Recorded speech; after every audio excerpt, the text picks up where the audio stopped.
Alô você, o nosso vídeo já vai começar. Então, antes de começar, por favor, inscreva-se no nosso canal, curta e também ative o sininho para receber as novidades, tá bom?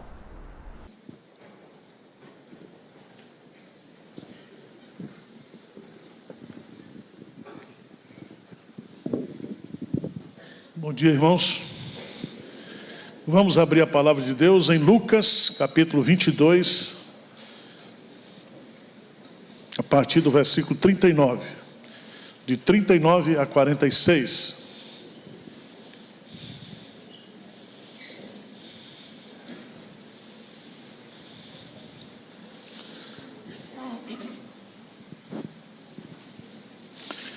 Diz assim, Lucas 22, a partir do versículo 39. E saindo, foi como de costume para o Monte das Oliveiras.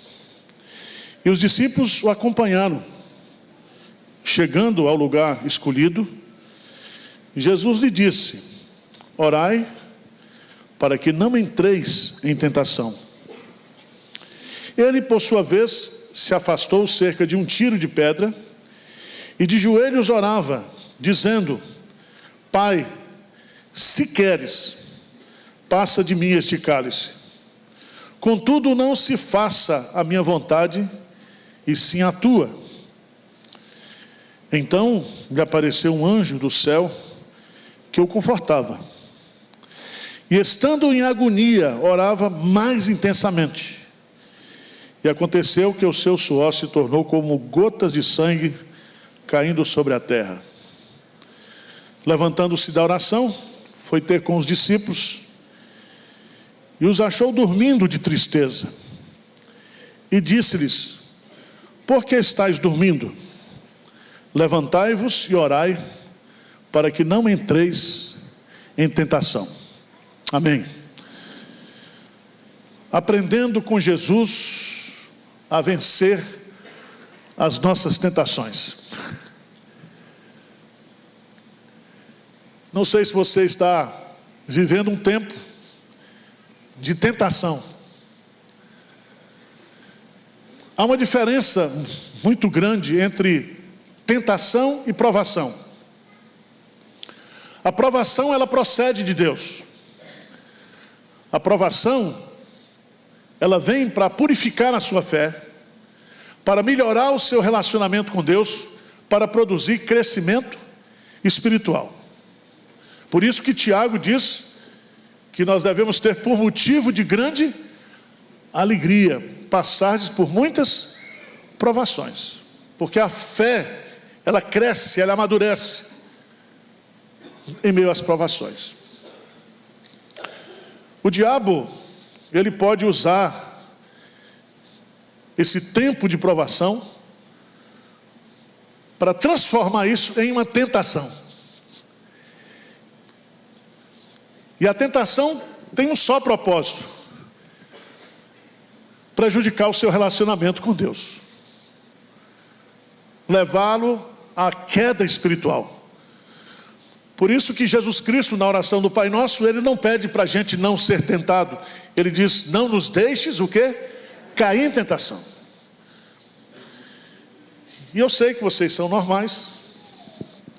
Cada um aqui luta interiormente entre a sua vontade, a minha vontade e a vontade de Deus. Quem tem esse problema aqui, levanta a mão.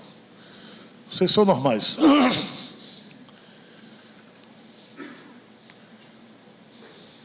Jesus aqui, ele está enfrentando essa luta. A obra da cruz era vitória para nós, é vida para nós e destruição para Satanás. O primeiro Adão, quando foi tentado no Éden, caiu em tentação. O segundo Adão, que é Cristo, ele vence a tentação. E ele vai nos ensinar, no seu Getsêmani, na sua luta, como é que nós podemos vencer as tentações. A palavra Getsemane, ou Getsemane, significa o lugar onde as oliveiras são prensadas. Quem teve a oportunidade de ir a Israel, visitou lá o Jardim das Oliveiras e tem lá oliveiras ainda da época de Jesus. E lá tinha uma pedra grande, onde a oliveira é colocada ali e a oliveira é prensada. E a primeira prensa dá um azeite não muito bom. O segundo vai melhorando, o terceiro é o melhor. E essa terceira prensa, que dá o melhor azeite, ela é levado do templo para o tabernáculo, para ser usado na iluminação da casa de Deus. E aqui eu tenho uma lição, que quanto mais provado nós formos, mais purificados nós seremos. Quanto mais Deus usar você, mais provas você enfrentará.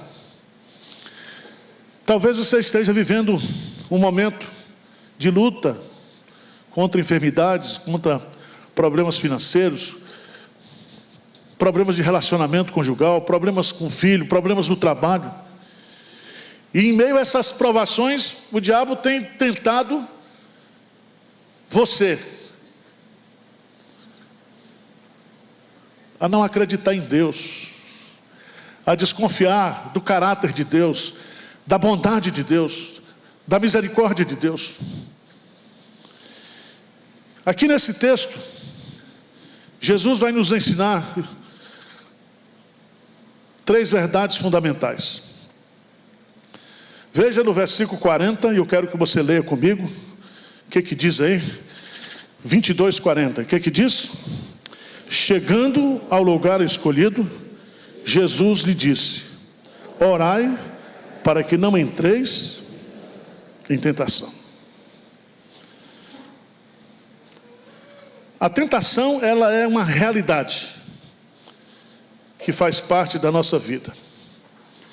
Ela vem do diabo, ela vem da nossa carne, dos nossos desejos pecaminosos, ela vem da atração do mundo. E somente pelo poder da oração é que nós podemos vencer a tentação. Se você observar o que Jesus diz aí, ele diz: orai para que não entreis em tentação. O que significa isso? A palavra entreis aqui no grego significa ceder à tentação. Mas há aqui uma espécie de intensidade. Às vezes a tentação vem, mas às vezes a tentação vem com toda a força, com toda a impetuosidade. E o diabo então, sabendo que Jesus estava indo para a cruz, ele tenta a Jesus, para que Jesus não fizesse a vontade do Pai, mas a sua vontade. E a vontade de Jesus era não beber do cálice do sofrimento.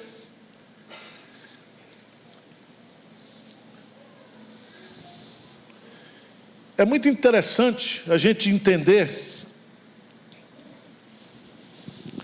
o que Jesus está colocando aqui. E ele diz: para que não entreis. Ele não está fugindo da tentação. Esse entreis aqui significa justamente esse momento de intensidade. Veja no versículo 44, o que diz aí? Estando em agonia, orava mais intensamente. E aconteceu aqui um fenômeno físico. O seu suor se tornou como gotas de sangue caindo por terra. Satanás ali, a ideia seria que ele reuniria toda a sua força, toda a sua potência diabólica para dizer: você não vai para a cruz. Você não vai. Satanás estava apostando ali as suas últimas fichas. E a gente sabe que na vida cristã é assim também. Se não fosse a intercessão de Cristo, se não fosse a graça de Deus, e se não for por meio da oração, a gente cede à tentação. Jesus deixa os seus 8 discípulos separados e leva somente 3: Pedro, Tiago e João. Ali ele se afasta alguns metros, e é a primeira vez que aparece a postura de Jesus de joelho. Ele estava tão agonizante que ele se prostra, ele se ajoelha. Não somente para refletir a sua humildade, mas o desespero da sua alma.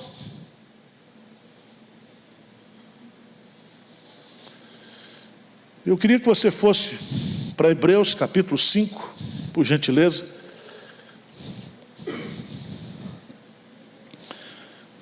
Versículos 7 e 8. Diz assim: Ele, Jesus, nos dias da sua carne, tendo oferecido com forte clamor e lágrimas, orações e súplicas a quem o podia livrar da morte, e tendo sido ouvido por causa da sua piedade, embora sendo filho, aprendeu a obediência pelas coisas que sofreu. Aprendeu a obediência pelo sofrimento. Mas veja que ele, e aqui está descrevendo justamente esse momento, forte clamor e lágrimas, orações e súplicas. E é tão interessante, meus amados irmãos, porque o que Jesus está nos ensinando aqui é muito simples. Nós temos uma necessidade, e essa necessidade é oração para não entrar em tentação. Para não ceder à tentação, nós precisamos de oração. Segundo lugar, vamos olhar para o conteúdo da oração de Jesus, e o conteúdo revela uma luta. E a luta é o seguinte: eu preciso me render à vontade de Deus. Lê comigo o versículo 42, por favor. Só esse versículo. O que diz aí? Dizendo: Pai, se queres, passa de mim este cálice, contudo não se faça a minha vontade, e sim a tua. Há 4 detalhes aqui no conteúdo dessa oração de Jesus. Primeiro, o destino da oração. Ele chama Deus de Pai. E é um privilégio para mim e para você podemos chamar Deus de Pai. E esse conceito da paternidade de Deus, ela é introduzida no Novo Testamento, no ministério de Jesus. Não havia a possibilidade no contexto do Antigo Testamento de uma relação do povo de Deus com Deus a partir desse conceito, mas é Jesus que traz. É Jesus que revela, e é Jesus que, ao colocar o Espírito Santo dentro de nós, esse Espírito pode clamar, é Espírito de adoção, é o Espírito que pode chamar Deus de Abba Pai.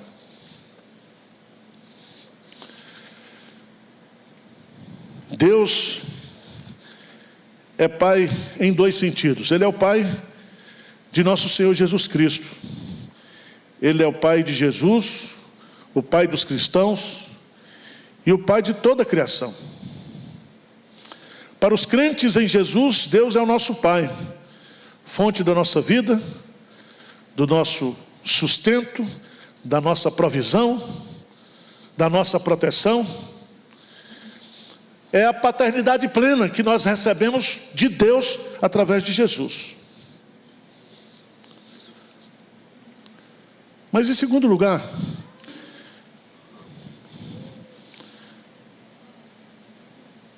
a condição que Jesus coloca. Ele diz: Pai, se queres. Se queres. Em outras palavras, se for da tua vontade soberana. E diz o texto de Mateus e de Marcos que ele repete isso 3 vezes. Porque nessa expressão, se queres, se queres, se queres, ele estava, ao mesmo tempo, entendendo que ele não gostaria de passar por aquela situação, mas ele está rendido. Ele está compreendendo que Deus é soberano.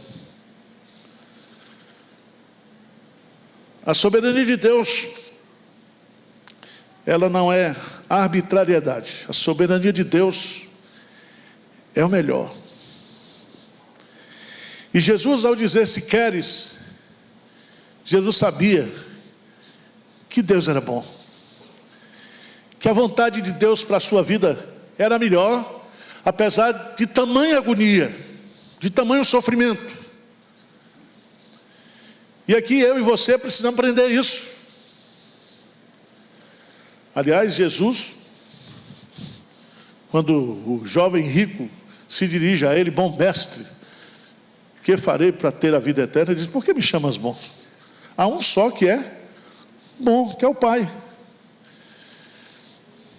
Então, quando você pensar em conceito de bondade, você tem que olhar para Deus. O salmista diz: provai e vede que o Senhor é bom. Nós cantamos aqui, repetindo o Salmo 23.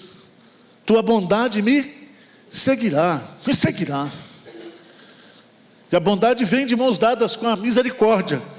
E diz lá: todos os dias da minha vida. Se vós que sois maus, sabeis dar boas coisas aos vossos, quanto mais o vosso Pai Celestial.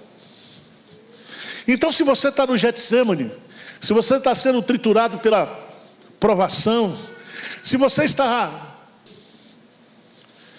O cálice que Jesus iria beber era receber sobre si toda a justa ira de Deus, pagamento do preço para a redenção do seu povo, para comprar a sua igreja.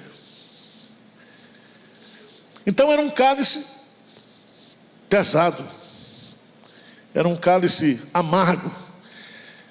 Ninguém tem a dimensão do que seria a ira de Deus diante de todos os pecados cometidos o seu povo, passado, presente e futuro. Jesus ia receber sobre si esse descarregar da ira de Deus.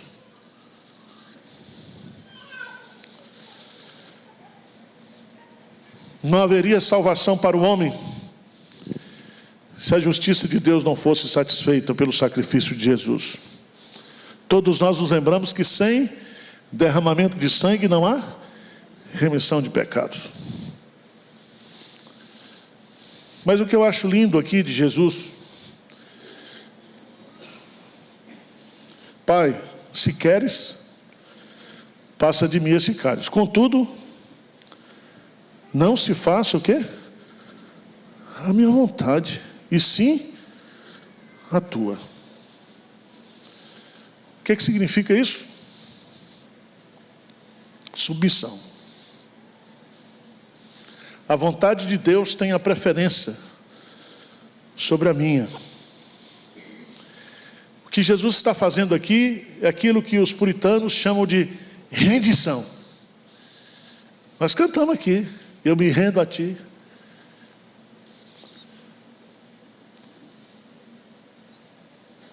Jesus foi obediente até a morte, e morte de cruz. Uma coisa é ser obediente até a morte, outra coisa é ser obediente até a morte da cruz, porque a cruz é o lugar onde a ira de Deus é satisfeita. E ninguém poderia pagar o preço da redenção senão Jesus. Ele é insubstituível. Ele foi escolhido para ser a oferta pelos nossos pecados.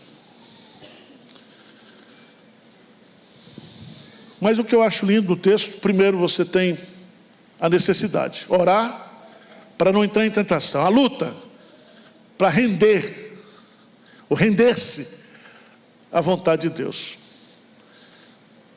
Você já passou por isso ou não? O senhor está querendo isso, mas eu não quero isso.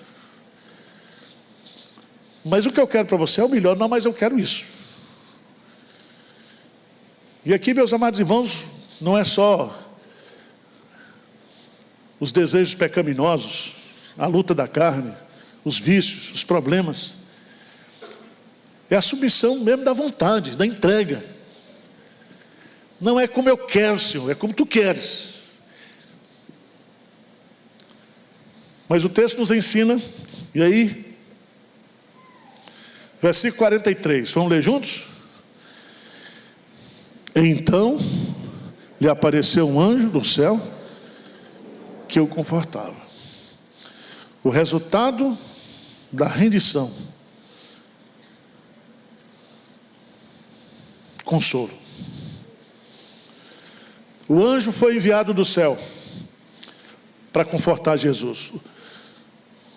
Os anjos estão sob o comando de Deus para cuidar de nós, para cuidar de você, para consolar você que está aí lutando no leito de dor, para você que está vivendo uma situação complicada na sua vida. Quando você se rende a Deus, Deus derrama consolo, envia consolo para a sua vida.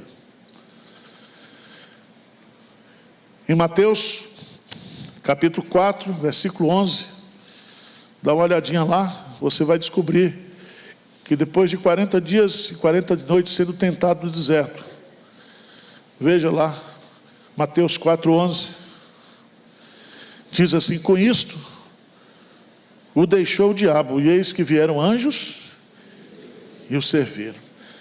Os anjos, eles são mandados por Deus, eles são enviados por Deus para nos consolar, para nos confortar. Eu quero fazer algumas aplicações práticas, já estamos chegando no final. Jesus se levanta e vai ter com os discípulos e acha os discípulos dormindo de tristeza. Dormindo de tristeza. Não era dormindo de alegria, não era dormindo porque tinha tomado vinho demais na Páscoa. Dormindo de tristeza. E Jesus então vai repetir para eles no verso 46. Porque estáis dormindo, levantai-vos e orai, para que não entreis em... Então a lição principal que Jesus está nos ensinando é repetida. A oração é a arma mais poderosa para vencermos a tentação. Jesus, de forma abnegada, levanta, e no texto de missão ele diz: sigamos, vamos em frente. Ele se levanta da oração, ele sai do Getsêmani para a cruz. E ele está ensinando para mim e para você que nós, quando descobrimos a vontade de Deus e quando nos rendemos à vontade de Deus, isso tem que ser transformado em ação, abnegação, obediência. O que eu aprendo aqui?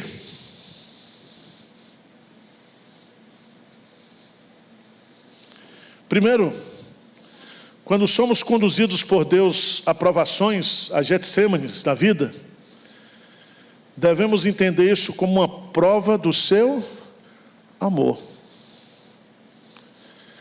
Guarde isso aí. Deus só prova a quem Ele ama. Jamais duvide do amor de Deus quando você estiver sendo provado. Deus disse para Abraão: me dá o seu filho Isaque.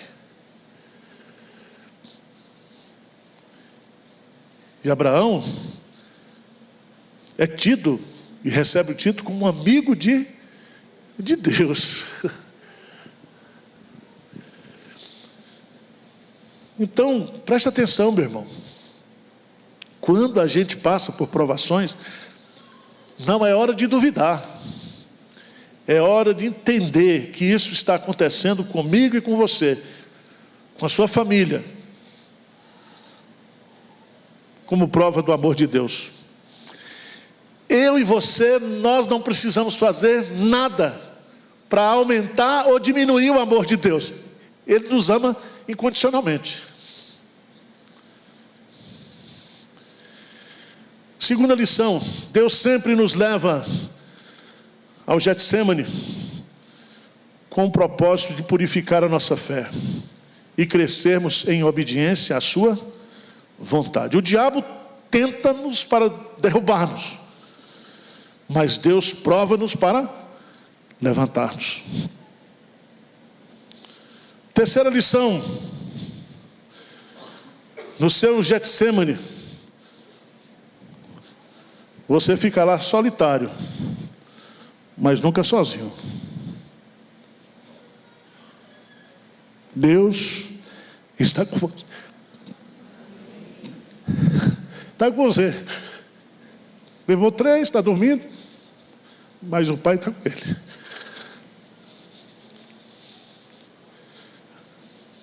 Essa semana eu estava conversando com a família da igreja, que está passando por uma luta muito grande. E a grande coisa que eu preciso convencer uma ovelha quando ela está passando por provação é que Deus está conosco. Deus está com a gente. Certo? Outra lição importante: todos nós sairemos vitoriosos dos nossos Getsêmanes. Sabia disso? Você não vai morrer na provação. Você não vai morrer no Getsemane. Você nasceu para a vitória. E nada nem ninguém poderá nos afastar do amor de Deus que está em Cristo Jesus. Vamos orar? Você vai orar essa oração de Jesus aqui. Oração simples. Ele diz: Pai, se queres, passa de mim este cálice. Contudo, não se faça a minha vontade, e sim o quê? A tua vontade. A vontade de Deus, ela é boa, perfeita e agradável. Senhor Deus, olha para as lutas que o teu povo tem enfrentado aqui em Pinheiros, as famílias da tua igreja, irmãos queridos, lutando contra enfermidades, contra tragédias, contra situações tão complicadas, tão adversas. Tu és o nosso pastor, Tu és o nosso Pai. Então venha derramar nesse momento consolo, conforto, encorajamento para Teu povo, Senhor. Que no meio dessas lutas não duvidemos do Teu amor. Que no meio dessas lutas nós jamais pensemos que fomos abandonados pelo Senhor, porque a Tua bondade e a Tua misericórdia nos seguirão todos os dias da nossa vida, Senhor. O Senhor está conosco, que nós não tenhamos medo de absolutamente nada, e que haja no nosso coração sempre o temor reverente à Tua pessoa e aos Teus planos para a nossa vida. Conforta a Tua igreja, consola a Tua igreja nesse dia. Em nome de Jesus. Amém.